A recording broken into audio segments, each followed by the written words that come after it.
Hey guys, it's Steve from the All Electric family, and we are headed to the Charged Rally. It is the first annual Charged Rally, and we are really looking forward to it. We have a lot of cool people coming. It is time for the Charged Rally. We are on our way. We are headed out to Amana, Iowa. On this video, we are going to be driving in some very high winds. There are 50-mile-an-hour wind gusts. It's kind of nasty. That is going to be a challenge for Steve, not so much for me. Luckily, it is a tailwind, so we'll see how that turns out. I'm going 80 right now and getting 1.5 miles per kilowatt hour, so it's pushing me along a little bit, but we'll see if we get any better than that. We are going to try to be as efficient as possible on getting out there. We are taking both trucks. We are going to try something to see if it saves any time. We're going to actually switch off trucks. So I am up ahead of Steve, trying to get to the charger as quickly as I can so that he can, I can go charge, and then Steve will catch up with me and I will be ready. We'll switch trucks. He'll start towing with the Lightning. I'll take the Rivian and go on up to the next charger. So we'll see how that goes. This will do two things. It'll just be kind of fun and interesting to see how quickly we can get out there versus maybe just traveling with one EV, which obviously is mostly how we're going to travel, but this is the different thing. And also see how they handle in the wind, because the wind is pretty bad. I have to try to stick around 1 mile per kilowatt hour as far as consumption. So depending upon that, that's how fast I'll be going. But most importantly, how fast I'll be going is the wind, actually. So make sure it's safe to drive that fast. And I do not have the trailer. I do have the dog, though. And the kids are coming up tomorrow with Grandma and Papa. We're going to go out and get things set up and get going on that, and then they'll come up. So let's head on down the road and get to the first charger. I'll talk to you guys along the way about both of the vehicles, how they're handling in the high wind. And yeah, we'll give you a review. I think Katie's going to do it, where we tell you which one we would choose. So, all right, let's get going.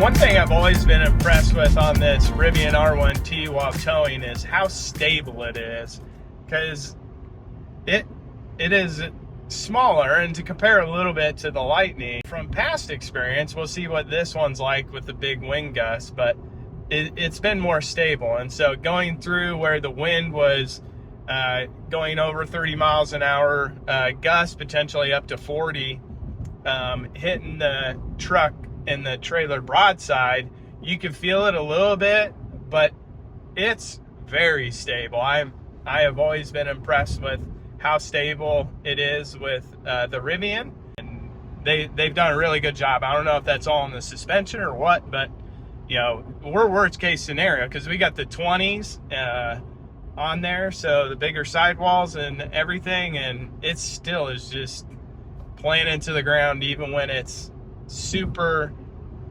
windy. And yeah, it's good. So I just wanted to pop on here and talk about the stability with the Rivian. Currently we're at 0.95 miles per kilowatt hour, doing 65 miles an hour. That's what I've been doing the whole time on the interstate. That's kind of where I felt the safest. I'm sure I could have jumped up to 70 miles an hour, but I just wanted to. Oh, Rivian, Canyon Red. Nice. We don't see very many around here, but I've seen 2 already and only drove 36 miles. Okay, so headed to Council Bluffs to get hooked up and then get the trailer switched, get charging, and then hooked up to the Lightning to the Airstream and continue on with our trip. So one of the things too is the side view mirrors. It's a bit difficult to see around the side of the Airstream.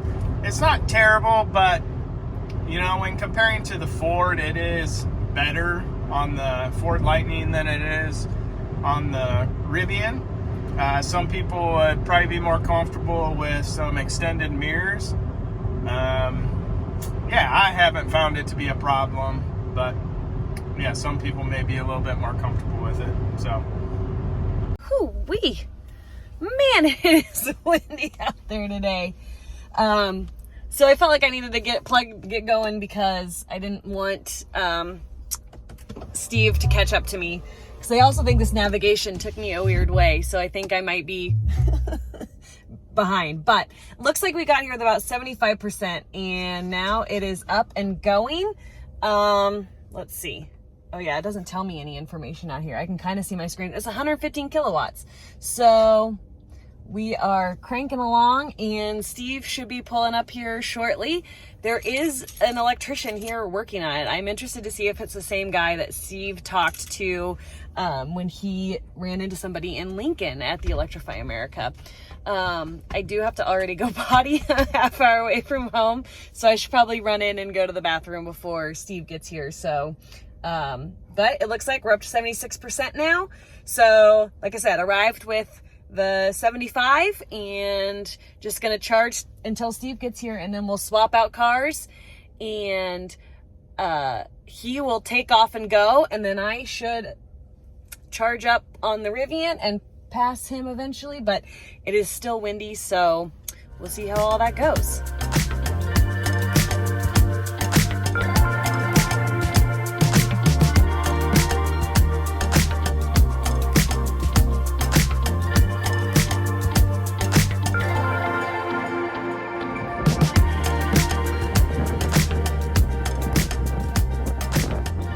It is just too windy outside to record anything outside of the vehicles today, so we did not talk at that last stop. And there was also the technician that was working there. He wanted one of us to charge on station 4, so we were helping him out too while we were there.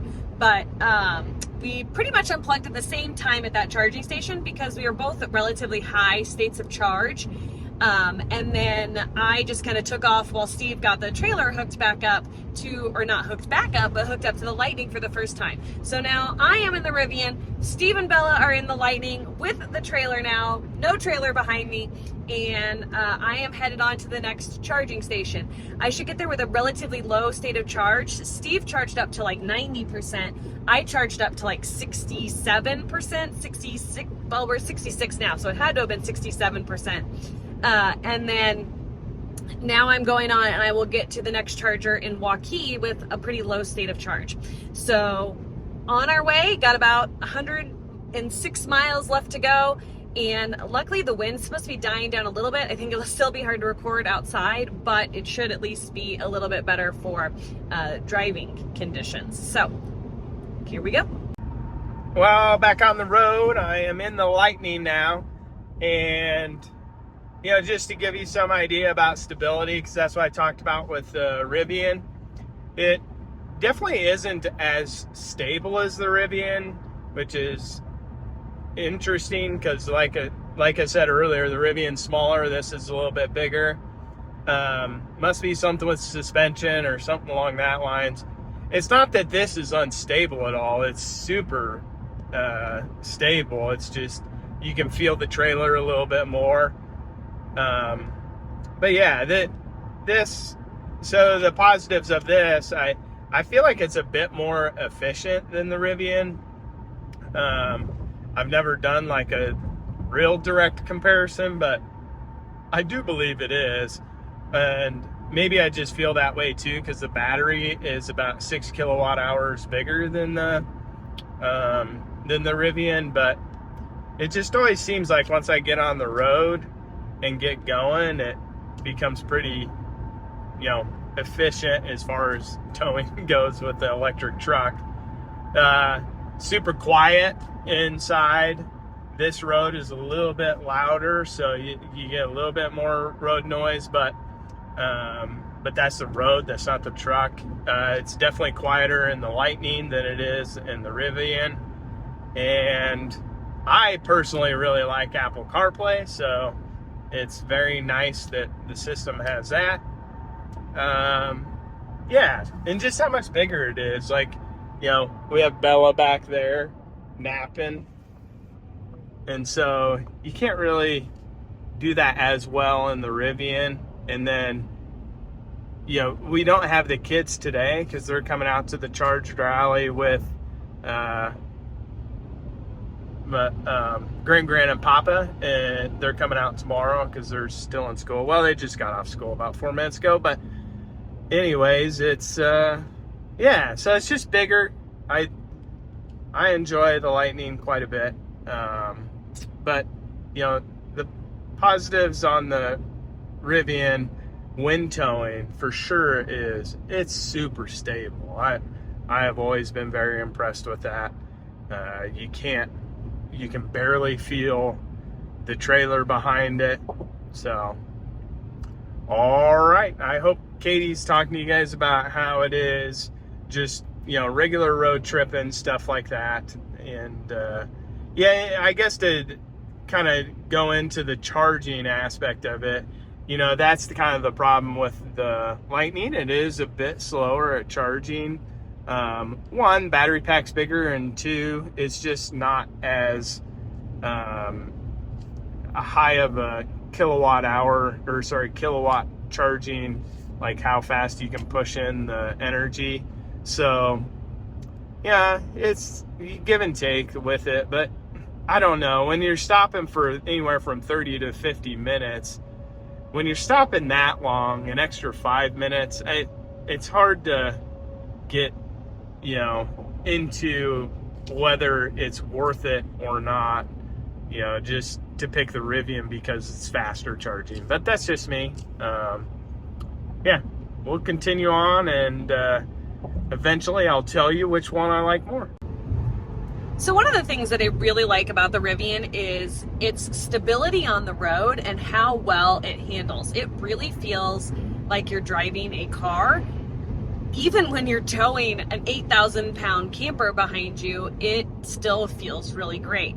I don't have the camper, but I've been in there before, and just the way that it handles is just so nice, even in this wind. I'm going to be interested to see what Steve says the differences between the Rivian and the Ford with the wind in this in these conditions, because this definitely feels more stable than the Ford did in the wind. So I'll be interested to see.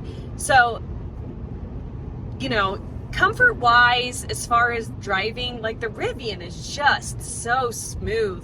I really like the way that it handles. The way that the not autopilot, it's not a Tesla, but the way that the cruise control and stuff is intuitive to me.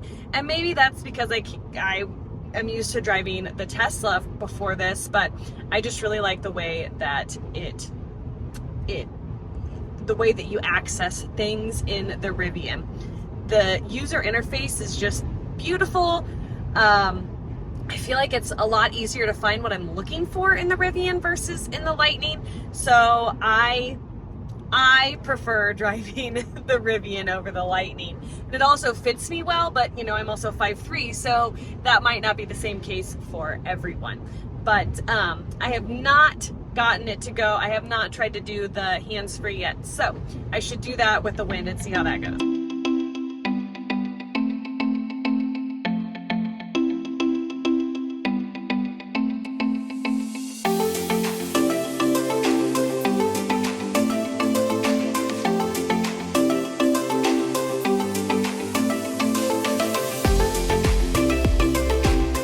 That wind. So I got plugged in.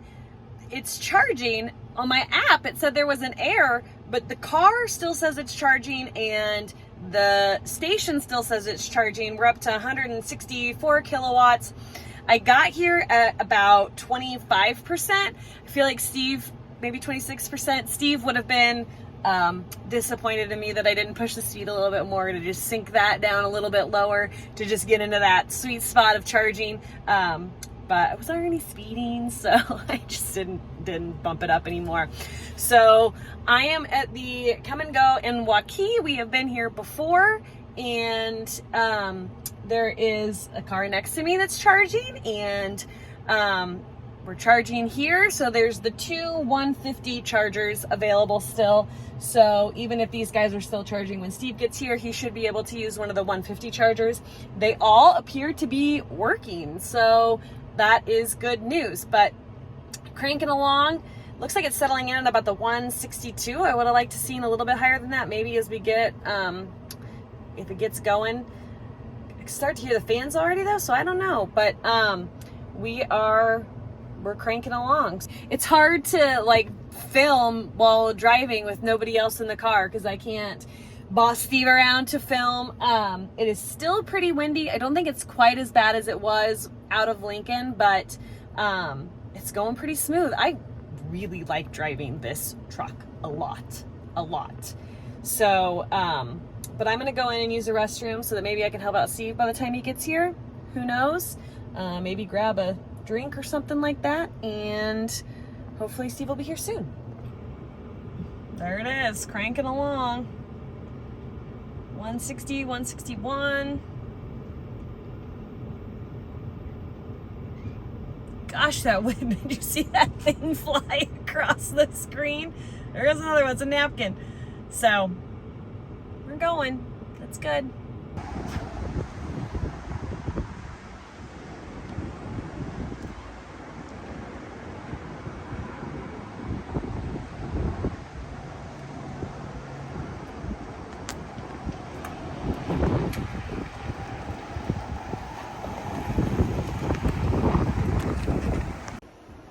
So we're trying to plug and charge. Apparently you can't charge on the app if you're already charging in your account. So if you have two EVs trying to charge at the same time, it's a no-go.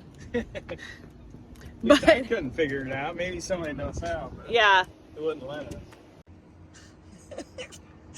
The thing dropped off like no other at the end. I'm not sure I trust the Ford past 5%.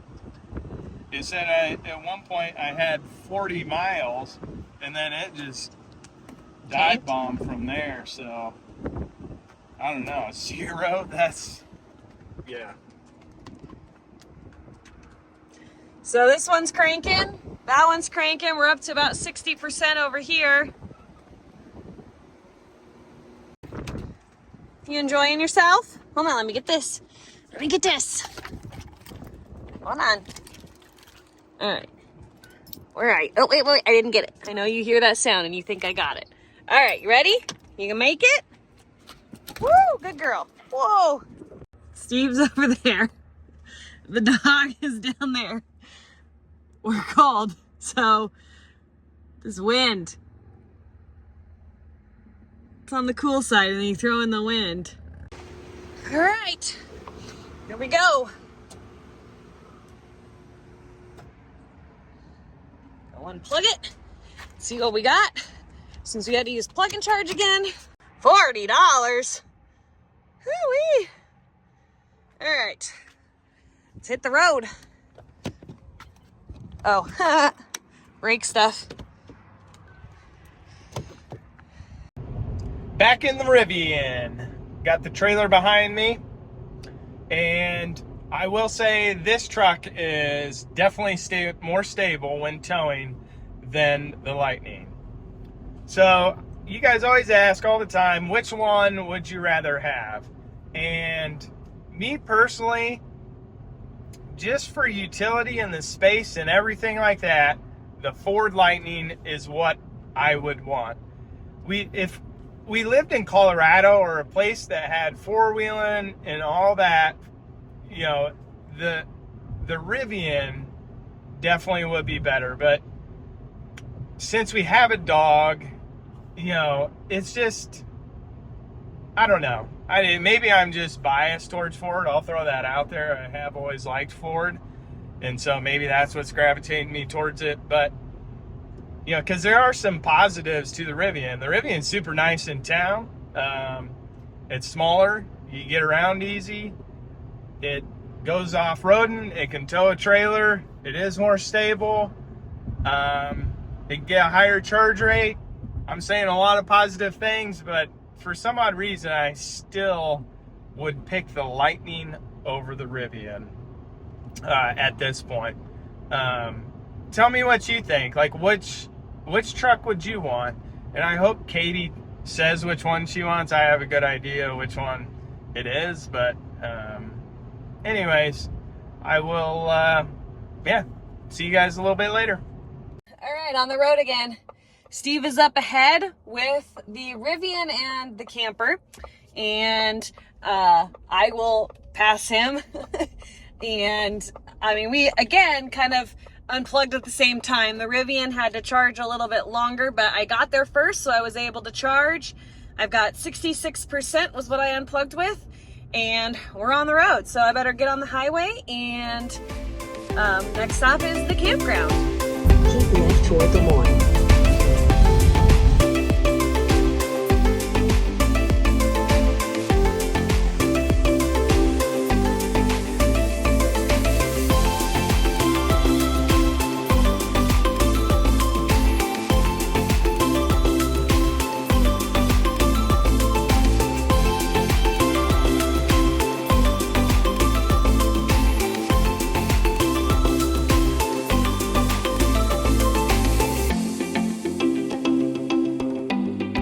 Getting out of town at rush hour was a little bit of a challenge, but we made it.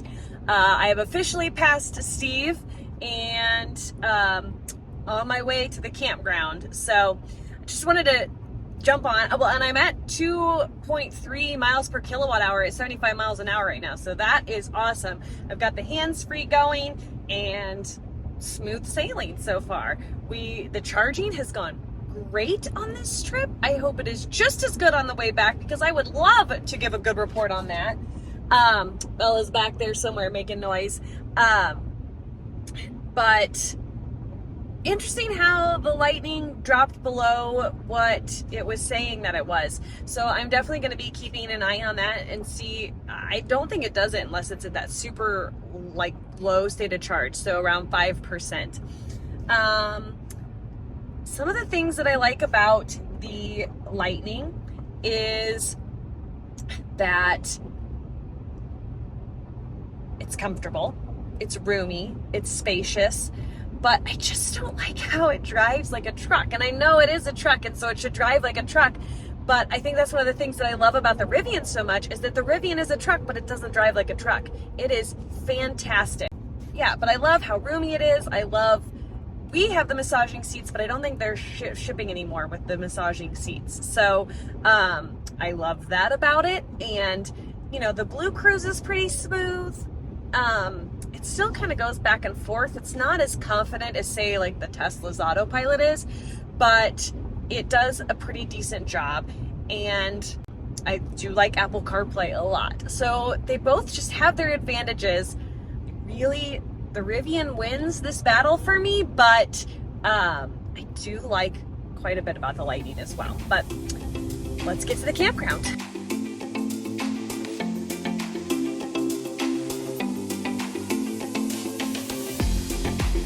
We arrived at our campground in Amana, Iowa, and discovered that the heater wasn't working in the Airstream, and it was set to be a pretty cold night, so we solved that problem instead of checking in.